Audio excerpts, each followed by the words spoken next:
اسی طرح غیبت بھی ہے. تو غیبت چونکہ حقوق العباد میں سے ہے، حقوق العباد کے بارے میں قاعدہ ضابطہ یہ ہے کہ جب تک وہ سامنے والا معاف نہ کرے تو اللہ بھی معاف نہیں کرتا. قاعدہ یہی ہے، ضابطہ یہی ہے. لیکن اب اس کا یہ مطلب نہیں ہے کہ جس کی غیبت کی اس سے جا کے معافی مانگے.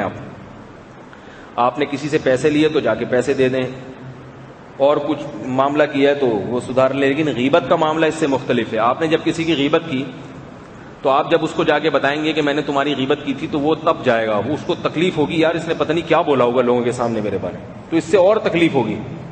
تو اس کا طریقہ یہ ہے کہ جس کے سامنے غیبت کی ہے اس کے سامنے جا کے بات کہہ دیں کہ یار وہ جو میں نے برائی کر رہا تھا وہ مجھ سے غلطی ہوئی تھی، اصل میں حضرت جی ایسے نہیں ہیں، ہمارے جو مسجد کے امام صاحب ہیں، میں سمجھنے میں غلط ہوئی تھی، وہ اس طرح کے آدمی نہیں ہیں. تو یعنی اس کی عزت کو نقصان پہنچایا ہے نا، تو اس نقصان کی تلافی کر دے. بھائی جس کا جو نقصان ہو اس کی تلافی کریں گے تو حق الحق پورا ہو جائے گا. آپ نے کسی سے 10 روپے چرائے تو 10 روپے ہدیے کے نام پہ لوٹا دیں اس کو.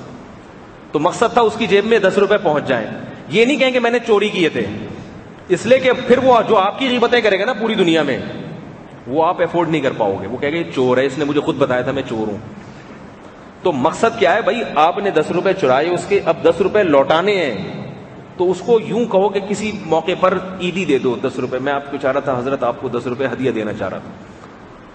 تو اس طرح سے وہ رقم بھی پہنچ جائے گی اور آپ کی عزت بھی محفوظ رہ جائے گی اور وہ بھی غیبت سے بچ جائے گا. تو اسی طرح جب کسی کی غیبت کی ہے، اس کی عزت میں کمی ہو گئی تو اس کی عزت کو کسی طریقے سے بحال کر دو، تو وہ غیبت کی تلافی ہو جائے گی. اور اس کے لیے اللہ سے دعا بھی مانگو، اللہ میں نے اس کی عزت کو نقصان پہنچایا، مجھے معاف کر دے اور اس کے درجات کو بلند کر دے. تو یہ ہے توبہ کا طریقہ.